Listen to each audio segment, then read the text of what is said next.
সেজদারত অবস্থায় সাইয়েদনা আজরাইলকে পাঠিয়ে দিলেন। সেজদারত অবস্থায় লোকটা মারা গেল। 500 বছর ইবাদতের পরে আল্লাহর দরবারে কিয়ামতের কঠিন ময়দানে যখন লোকটা হাজির হয়ে যাবে, আল্লাহ বলবেন, আদখিলু আবদি আল জান্নাতা বিরহমাতি, আমার বান্দাকে আমার দয়া, আমার ভালোবাসা দিয়ে জান্নাতে ঢুকায়া দাও। 500 বছর ইবাদত করছে তো আমার দয়ায় আমার বান্দারে জান্নাত দাও। এই বান্দা বলে, বালবি আমালি, আল্লাহ তোমার দয়া লাগবে কেন? আমি আমার আমল দিয়ে জান্নাতে যেতে চাই। কি দিয়ে? কথা বোঝে নাই বোধহয়। আল্লাহর এই বান্দা কি দিয়ে জান্নাতে ঢুকতে চায়? আমল দিয়ে। আল্লাহ বলছে, আমার দয়ায় আমার বান্দারে জান্নাতে নিয়ে যাও ফেরেশতারা। এ বলে, আল্লাহ তোমার দয়া লাগবে কেন? সেজদা তো কম দেই নাই, জিকির করতে করতে 500 বছর শেষ করে দিলাম, আবার তোমার দয়া লাগবে? আমি তো আবার আমলেই জান্নাতে যেতে পারি। আল্লাহ বলবেন, তাই ঠিক আছে, আমি চাইলাম দয়া দিয়ে জান্নাত দেব, তুমি চাইলে আমল দিয়ে ঢুকবা, ঠিক আছে, তোমার আমল আর আমার যে দয়া দুইটার একটু মাপ দেই। তোমার 500 বছরের ইবাদত এক পাল্লায় রাখো। আর আল্লাহ বললেন, আমি যে দয়া করে এই দুনিয়ার নাজ নেয়ামত বিউটি সৌন্দর্য দেখার জন্য তোমার দুটা চোখ দিয়েছিলাম, দুটা নয় একটা চোখ আরেক পাল্লায় রাখো। রাখা হবে, দেখা যাবে ওই 500 বছরের ইবাদত হালকা হয়েছে আর মুহূর্তের মধ্যে আল্লাহর দেয়া একটা চোখের নেয়ামত ভারী হয়ে গিয়েছে। আল্লাহ বলবেন, তোমার কথা মতো মাপ দেয়া হলো, এবার ফলাফল দেখো। হিসাব বলে, তুমি এখন জাহান্নামে যাবা, go to the hell fire, যাও এবার জাহান্নামে যাও।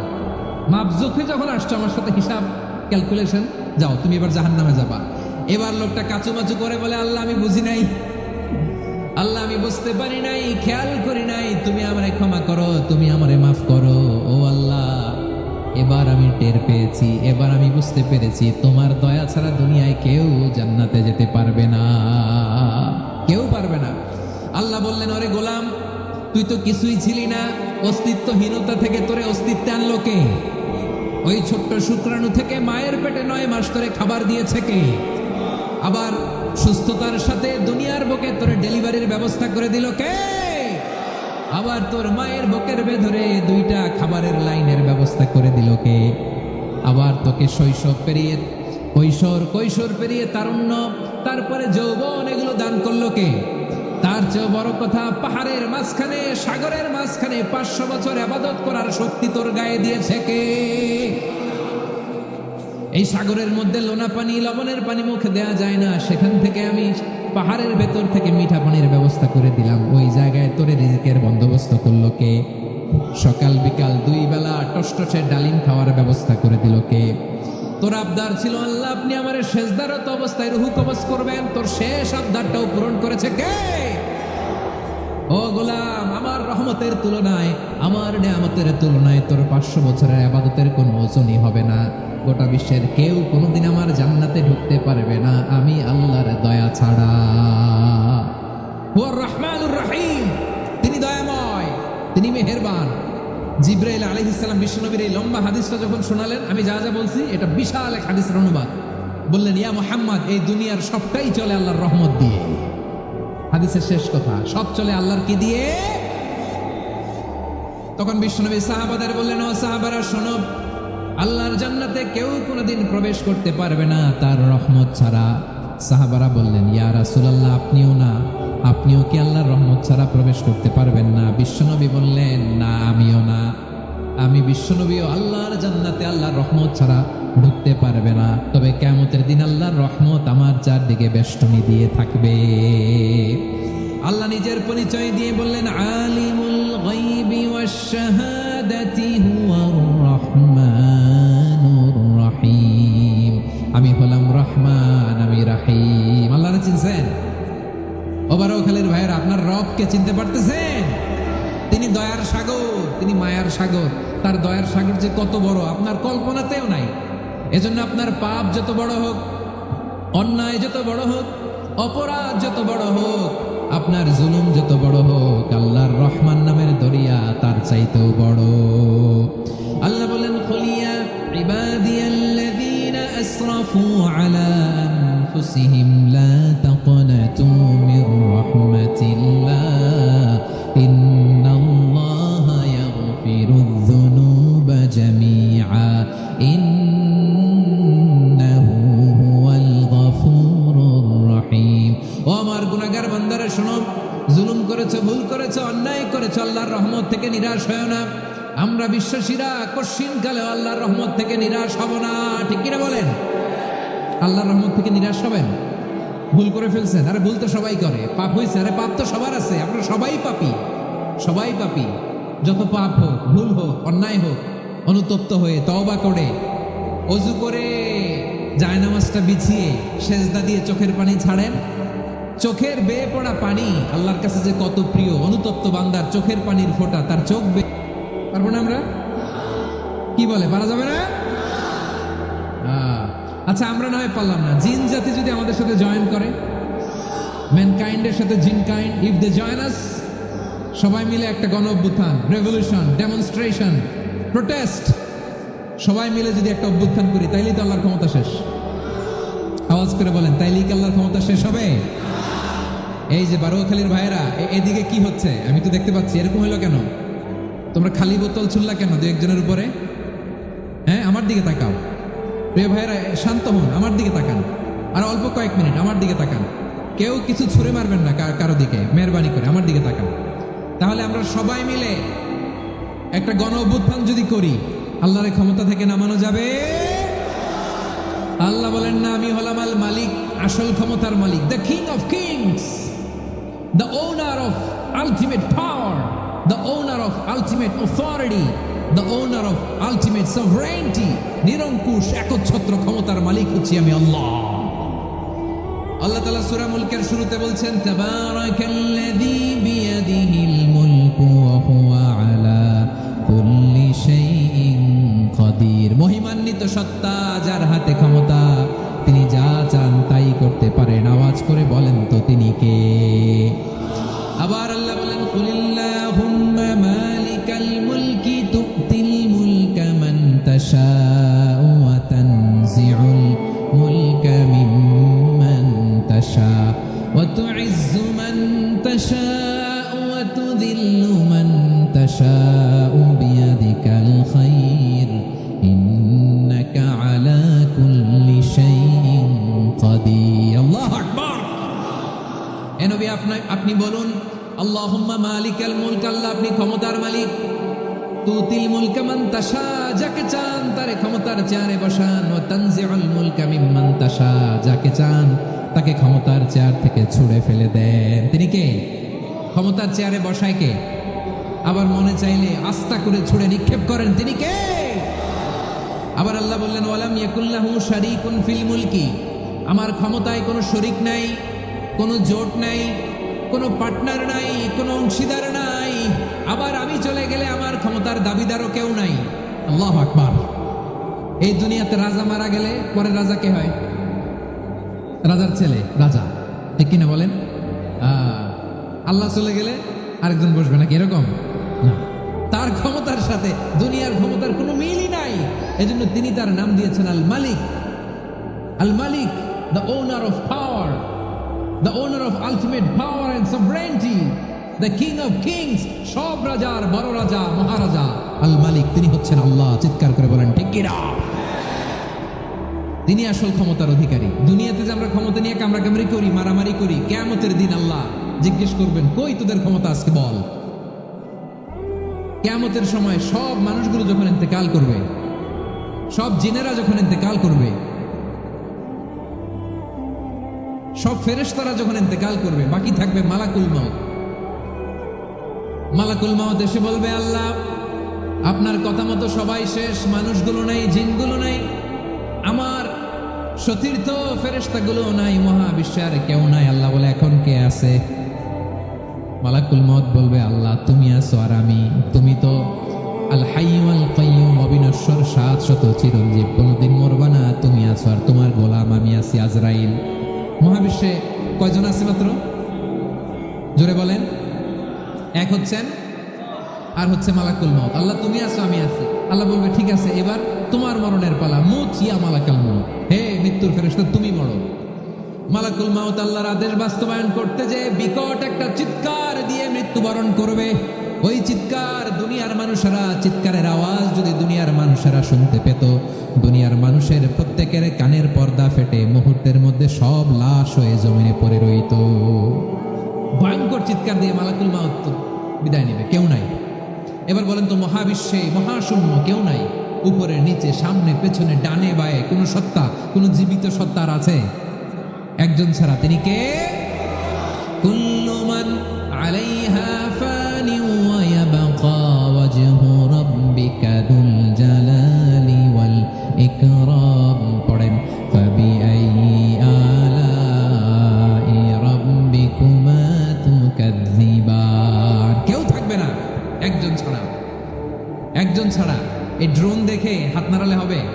আমার দিকে তাকাইতে হবে, কথা শুনতে হবে। মহাবিশ্বে কেউ নাই একজন সত্তা ছাড়া। আওয়াজ করে বলেন, তিনি কে? এবার আল্লাহ ডেকে বলবেন, লিমানিল মুলকুল ইয়াউম, লিমানিল মুলকুল ইয়াউম। ক্ষমতা কার? Who belongs the kingdom today, who belongs the power authority today, who belongs the sovereignty today. আজকে ক্ষমতা কার? দুনিয়াতে ক্ষমতা নিয়ে এত কামড়াকামড়ি, দুনিয়াতে চেয়ার নিয়ে এত মারামারি, এত অত্যাচার, এত রক্তপাত, এত ব্লাডশেড। আজকে বলো তো ক্ষমতা কার? কার ক্ষমতা? মহাশূন্যে কোনো আওয়াজ নাই, শুধু আমার রবই বলবেন, লিমানিল মুলকুল ইয়াউম। আজকে ক্ষমতা কার? কোনো আওয়াজ নাই, উত্তর দেওয়ার মতো জীবিত কোনো সত্তা নাই, ফলে কেউ উত্তর দিতে পারবে না। আল্লাহ নিজেই প্রশ্নের উত্তর দিয়ে বলবেন, লিল্লাহিল ওয়াহিদিল কাহ্হার। একচ্ছত্র অধিপতি, ক্ষমতার মালিক আল্লাহ ছাড়া কারোর জন্য কোনো ক্ষমতা নাই। চিল্লায় বলেন ঠিক কিনা? তাহলে আর রহমান আর রাহিমের পরে আমরা জানলাম আমার আল্লাহর আরেকটা সুন্দর গুণবাচক নাম হচ্ছে আল মালিক। আল মালিক মানে দ্য কিং, রাজাধিরাজ, সব রাজার বড় রাজা, মহারাজা। এরপরে 4 নম্বরে আল্লাহ বললেন আল কুদ্দুস, তিনি হলেন আল কুদ্দুস। আল কুদ্দুস মানে হচ্ছে অতি পবিত্র, মহাপবিত্র, the most holy, the absolutely pure, যার কোনো খুঁত নাই। আল্লাহর কোনো খুঁত আছে? তিনি মহাপবিত্র। আল্লাহর পবিত্রতা যখন আমরা বর্ণনা করি আল্লাহ খুশি হয়ে যান, কারণ তার সত্তার একটা বৈশিষ্ট্য হচ্ছে তিনি আল কুদ্দুস। বারোয়াখালীবাসী আল্লাহর নামটা একটু জপেন না, বলেন আল কুদ্দুস। সবাই আওয়াজ করে আল কুদ্দুস। অতি পবিত্র, তার মধ্যে কোনো অপবিত্রতার ছিটে ফোঁটা নাই, মহাপবিত্র, the most pure, the most holy, অতি পবিত্র। ফেরেশতারা বলেছিল, আল্লাহ আপনি মানুষ কেন বানাবেন? নাহনু নুসাব্বিহু বিহামদিকা ওয়া নুকদ্দিসু লাক। এই যে নুকদ্দিসু কুদ্দুস পাইছেন? তারা বলেছিল, আল্লাহ মানুষ কেন বানাবেন? মারামারি করবে, আমরাই তো ভালো, আমরাই আপনার মহিমা বর্ণনা করি, আমরাই আপনার পবিত্রতা বর্ণনা করি। নুকদ্দিসু লাক, তার মানে আল কুদ্দুস। আবার আমার নবী, বিশ্ব নবী যখন সিজদায় লুটিয়ে পড়তেন, আম্মা জানা এসে বলেন, আমরা তো সিজদার মধ্যে সুবহান রাব্বিয়াল আলা বলেই শেষ, কিন্তু বিশ্বনবী তাহাজ্জুদের নামাজে, নফল নামাজে, সুন্নত নামাজে 3 বার সুবহান রাব্বিয়াল আলা তাসবিহ পড়ার পরে তিনি পড়তেন সুবহুন কুদ্দুসুন রাব্বুল মালাইকাতি ওয়ার রূহ। সুবহ কুদ্দুস রব্বুল মালাইকাতি ওয়ার রূহ। সিজদায় লুটিয়ে পড়ে বিশ্বনবী এই দোয়াটা পড়তেন। নফল নামাজে, সুন্নাত নামাজে কিংবা তাহাজ্জুদের নামাজে সুবহান রাব্বিয়াল আলার পরে কি পড়তেন? সুবহুন। আওয়াজ করে বলেন, সুবহুন কুদ্দুসুন রব্বুল মালাইকাতি ওয়ার রূহ। মানে আল্লাহ আপনি প্রশংসিত, আল্লাহ আপনি অতি পবিত্র, আপনি সব ফেরেশতা কুলের রব, ফেরেশতাদের সরদার জিব্রাইলের রব। সুবহানাল্লাহ। আজকে থেকে পড়বেন সিজদায়? হ্যাঁ, বারোয়াখালীবাসী পড়বেন নাকি? হুজুর নামাজে তো পড়ি না। হ্যাঁ, এরকম নফল নামাজে, তাহাজ্জুদের নামাজে, সুন্নত নামাজে সিজদার যে তাসবিহ সুবহান রাব্বিয়াল আলা 3 বার পড়ার পরে আমার ভাইয়েরা, মহিলা প্যান্ডেলে আমার যে মায়েরা বোনেরা আছে, আজকে তো রেকর্ড হয়ে যাবে, কালকেই ভিডিও পেয়ে যাবেন। 3 বার সুবহান রাব্বিয়াল আলা পড়ার পরে পড়বেন সুবহুন কুদ্দুসুন রব্বুল মালাইকাতি ওয়ার রূহ। পড়বেন তো ইনশাআল্লাহ? আবার বিশ্বনবী বলেন, ইন্নাল্লাহা তাইয়্যিব লা ইয়াকবালু ইল্লা তাইয়্যিবা। আল্লাহ পবিত্র, পবিত্রতা ছাড়া তিনি কিছু গ্রহণ করেন না, অপবিত্র কোনো কিছু আল্লাহ গ্রহণ করে না। অনেকে আছে ঘুষ খায়, সুদ খায়, অন্যায় অপরাধ চাঁদাবাজি যা আছে সব করে, হারাম টাকা, হারাম উপার্জন। এই হারাম উপার্জন দিয়ে আবার মসজিদ বানায়, আছে না নাই? ইনকাম সবটাই হারাম, ওইটা দিয়ে আবার এতিমখানা বানায়, আছে না নাই? আছে। ওইটা আল্লাহ কবুল করবে না, কারণ আল্লাহ নিজে পবিত্র, পবিত্র না হলে কিছুই অ্যাকসেপ্ট করেন না। সুবহানাল্লাহ পড়েন। তাহলে বুঝলাম তিনি আল কুদ্দুস মানে অতি পবিত্র। এরপরে আল্লাহ বলেন, আমি হচ্ছি আসসালাম। আওয়াজ করে বলেন আসসালাম। আসসালাম মানে হচ্ছে শান্তির আধার। সালাম মানে কি? শান্তির আধার, যার কাছ থেকে শান্তি আসে। দ্য সোর্স অফ পিস, তিনি শান্তির আধার। এজন্য আমরা একে অপরের সাথে দেখা হলে কি বলি? সালাম। কি বলি? সালাম সালাম হাজার সালাম সকল শহীদ স্মরণে, আমার হৃদয় রেখে যেতে চাই তাদের স্মৃতির চরণে। সবাই বলেন সালাম সালাম হাজার সালাম সকল শহীদ স্মরণে, আমার হৃদয় রেখে যেতে চাই তাদের স্মৃতির চরণে। পড়েন আমিন। আমরা সকল ভাষা শহীদ, সকল মুক্তিযোদ্ধা, তাদের জন্য দোয়া করি এবং 24-এর ছাত্র নাগরিক অভ্যুত্থানে যারা শাহাদাতের সর্বোচ্চ নাজরানা পেশ করে এই নতুন ভোরের বাংলাদেশ আমাদেরকে উপহার দিয়েছে, তাদের জন্য আল্লাহর কাছে দোয়া করি। সবাই বলেন আমিন। আমার প্রিয় বারোয়াখালীবাসী, আপনার কি ক্লান্ত হয়ে গেছেন? কষ্ট হচ্ছে? তাহলে 2-4 দাঁড়াচ্ছেন কেন? এই যে 2-1 যে বোতল ছুঁড়ে মারছো, তোমাদেরকে কি আমি দেখি নাই মনে করছো? এই বোতল ছুঁড়ে মারলা কেন? বসো বসো। হ্যাঁ, মেহেরবানি করে বসবেন, মেহেরবানি করে বসবেন। সবাই আওয়াজ করে তাকবীর পড়ুন, লিল্লাহে তাকবীর। এই আপনাদের গলার আওয়াজ। এতগুলো মানুষ তাকবীর পড়লে এতটুকু আওয়াজ হয় আমি বিশ্বাস করি না। আওয়াজ করে পড়েন সবাই, লিল্লাহে তাকবীর, লিল্লাহে তাকবীর, লিল্লাহে তাকবীর। আল্লাহর একটা নাম হচ্ছে আসসালাম, মানে হচ্ছে শান্তির আধার, দ্য সোর্স অফ পিস। শান্তি দেওয়ার মালিক কে? এজন্য শান্তি চাইবো কার কাছে? আল্লাহ তুমি আমার দেশটাকে শান্তিময় কর, বলেন আমিন। আল্লাহ তুমি আমাদের পরিবারের শান্তি নসিব করো, বলেন আমিন। আল্লাহ আমাদের জীবনটাকে তুমি শান্তিময় করো, পড়েন আমিন। এজন্য বিশ্বনবী সালাম ফেরানোর পরে 3 বার পড়তেন আস্তাগফিরুল্লাহ, আস্তাগফিরুল্লাহ, আস্তাগফিরুল্লাহ। এরপরে বিশ্বনবী পড়তেন আল্লাহুম্মা আনতাস সালাম ওয়া মিনকাস সালাম তাবারাকতা রাব্বানা ইয়া যাল জালালি ওয়াল ইকরাম। ও আল্লাহ, আপনি শান্তির আধার, আপনার কাছ থেকে শান্তি আসে, আপনি বরকতময়। এই দোয়াটা পড়েন আপনারা সালাম ফেরানোর পরে, পড়েন না? পড়বেন আজকে থেকে আল্লাহুম্মা আনতাস সালাম ওয়া মিনকাস সালাম তাবারাকতা ইয়া যাল জালালি ওয়াল ইকরাম। আবার জান্নাতের আরেকটা নাম হচ্ছে দারুস সালাম, মানে শান্তির ঘর। জান্নাতের আরেকটা নাম কি? দারুস সালাম। ওই দারুস সালামে আমরা যেতে চাই কি চাই না? আমরা ওই জান্নাতের অধিবাসী হতে চাই কি চাই না? এই বারোয়াখালীর ঐতিহাসিক তাফসীরুল কোরআনের ময়দানে আমরা যেমনি একত্রিত হলাম, আল্লাহর জান্নাতেও যেন আমরা এভাবে একত্রিত হতে পারি। আল্লাহ তুমি কবুল করো। আওয়াজ করে পড়েন আমিন। সালামের পরে আল্লাহ বললেন আল মুমিন। আমার আরেকটা নাম হচ্ছে আল মুমিন। আল মুমিন মানে হচ্ছে নিরাপত্তা দানকারী। আমাদের নিরাপত্তা দেয় কে? নাকি পুলিশ বাহিনী, নাকি বিজিবি, র্যাব, সেনাবাহিনী, হ্যাঁ, নাকি এই যে ফায়ার সার্ভিস? কারা নিরাপত্তা দেয়? আজকের এই প্রোগ্রামের জন্য আমাদের ফায়ার সার্ভিসের ভাইরা অনেক কাজ করেছেন, আমি শুনেছি। ভাইরা স্পেশালি দোয়া চেয়েছেন এবং তাদের একটা সুনাম আছে বাংলাদেশে। জীবনের ঝুঁকি নিয়ে ফায়ার সার্ভিস বাহিনী তারা বিপন্ন মানবতাকে রক্ষা করে, ঠিক কিনা বলেন? আমি ভাইদের জন্য দোয়া করি, এই ফায়ার সার্ভিস ইউনিটকে, এই ডিপার্টমেন্টকে আল্লাহ তাআলা তুমি কবুল করো। ওনারা আমাদের শৃঙ্খলা, শান্তি শৃঙ্খলা, সিকিউরিটি এনশিওর করেন, কিন্তু আসল নিরাপত্তা দেওয়ার মালিককে। অনেক সময় এরকম হয় না যে অনেক সিকিউরিটি দিয়ে রাখছে, কিন্তু স্নাইপার দিয়ে এমনভাবে গুলি করছে একেবারে বড় সাহেবের মাথায় যে গুলি লাগছে, আছে না নাই? এখন সবাই মিলে বডিগার্ডের ধরে, যাই বেটা বডিগার্ড, এত টাকা দিয়ে বডিগার্ড রাখছি, আমাদের স্যারের মাথায় গুলি লাগলো কিভাবে? তো বডিগার্ড বলে আপনার স্যারের বডি তো আছে, এই যে বডি নিয়ে যান। আমি তো রুহু গার্ড না। রুহু গার্ড হচ্ছে একজন, চিল্লায় বলেন তিনি কে? আমার ভাইরা, দুনিয়াতে টাকা হলে বডিগার্ড মিলে, কিন্তু রুহু গার্ড মিলে? রুহু গার্ড মিলে যে আমি 10 লক্ষ টাকা দিব, রুহু গার্ড লাগবে, আমার রুহু কেউ চিনে নিতে পারবো না, এরকম পাওয়া যায়? কি পাওয়া যায়? হ্যাঁ, বডিগার্ড পাওয়া যায়, রুহু গার্ড পাওয়া যায় না। ওই রুহের নিরাপত্তা দেয় কে? আল মুমিন, দ্য প্রোভাইডার অফ সিকিউরিটি। তিনি নিরাপত্তা দেয় তার নেককার বান্দাদেরকে, দুনিয়াতে নিরাপত্তা দেয়, আখিরাতেও নিরাপত্তা দেয়, ঠিক কিনা? আবার আল্লাহ বললেন আল্লাযী আত'আমাহুম মিন জু'ইন ওয়া আমানাহুম মিন খাউফ। তিনি এমন সত্তা যিনি ক্ষুধা লাগলে তোমাদেরকে খাদ্যের ব্যবস্থা করে, আবার ভয়ের সময় তিনি তোমাদেরকে নিরাপত্তার ব্যবস্থা করে। ঠিক কিনা বলেন?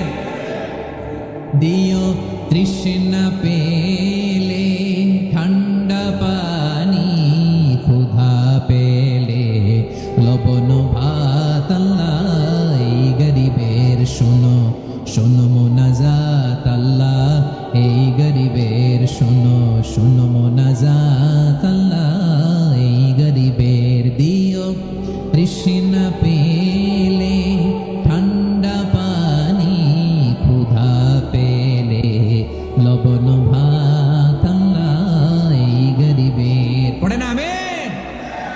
আমরা যখন বিপদে পড়ি নিরাপত্তা দেয় কে? সাগরের তুফানের ভেতরে পড়ে যখন আল্লাহর কাছে ফরিয়াদ করি আমাদেরকে বাঁচায় কে? বিমানের ভেতরে যখন বিপদে পড়ি, যখন আল্লাহর কাছে সাহায্য চাই, বাঁচায় কে? কঠিন বিপদের মুহূর্তে আমাদেরকে সিকিউরিটি দেয় কে? সে আল্লাহ বললেন আমার আরেকটা নাম হচ্ছে আল মুমিন, আমি নিরাপত্তা দেই। এরপরে আল্লাহ বললেন আমার আরেক নাম হলো আল মুহাইমিন। আরেক নাম কি? আল মুহাইমিন। আল মুহাইমিন মানে হচ্ছে দ্য ওভারসিয়ার, দ্য অবজারভার, পর্যবেক্ষক, যিনি মনিটরিং করেন আমাদের সব অ্যাক্টিভিটি, তিনি মনিটরিং করেন।